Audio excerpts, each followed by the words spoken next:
Hello, friends. I missed you all. Hope you missed me.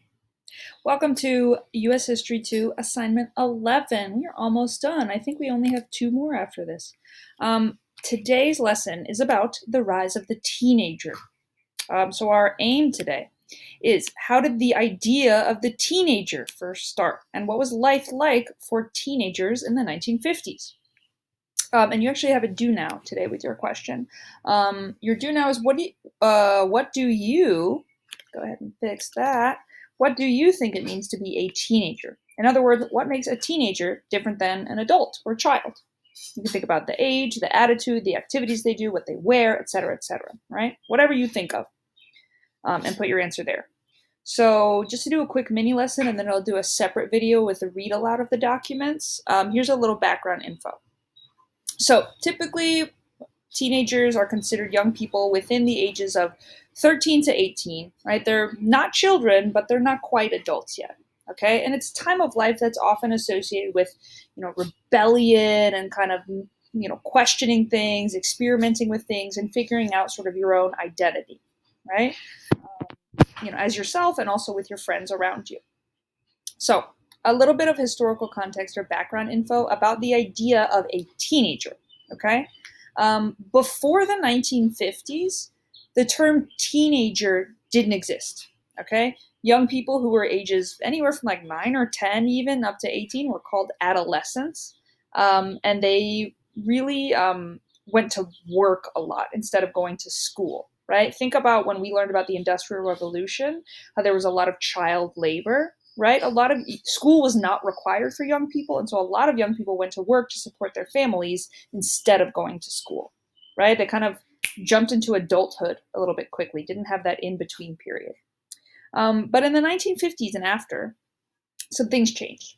After World War II, which ended in 1945, remember your last lesson, the US earned a lot of money, and our economy was doing very well.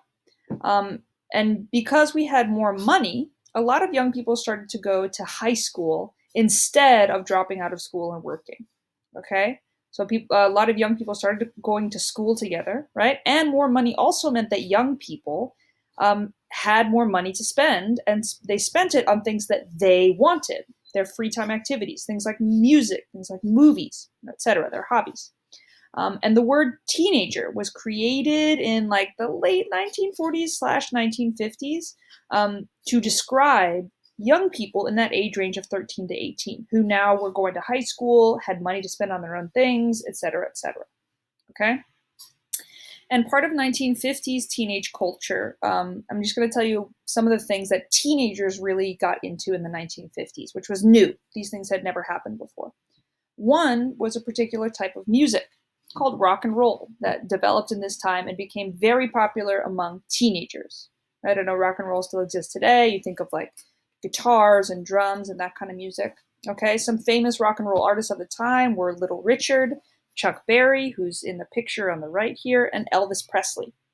Right? Teenagers loved this music, they danced to it, they sang it, they bought records of it, but their parents were worried that rock and roll caused them to have wild behavior, caused them to act out, right?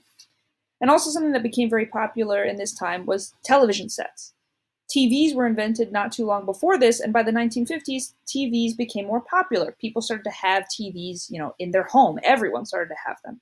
And a lot of teens watched TV, especially dance shows.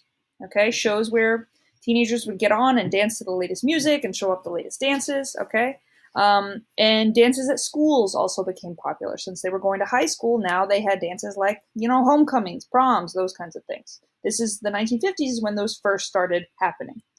Now, this is all well and good, but keep in mind we're in the 1950s, so dances and TV shows, right, they're all still segregated. So you may have one dance for black teenagers and one for white, or you may have a show that involves black and white, but they're separated down the middle with like a rope or something. Okay, so that's a little bit about the lives of teenagers in the 1950s. Your next step is to answer some DBQs about teenagers and one final question at the end, comparing teenage life then to teenage life now. Good luck. And use the read aloud videos if you want to hear me reading aloud the documents.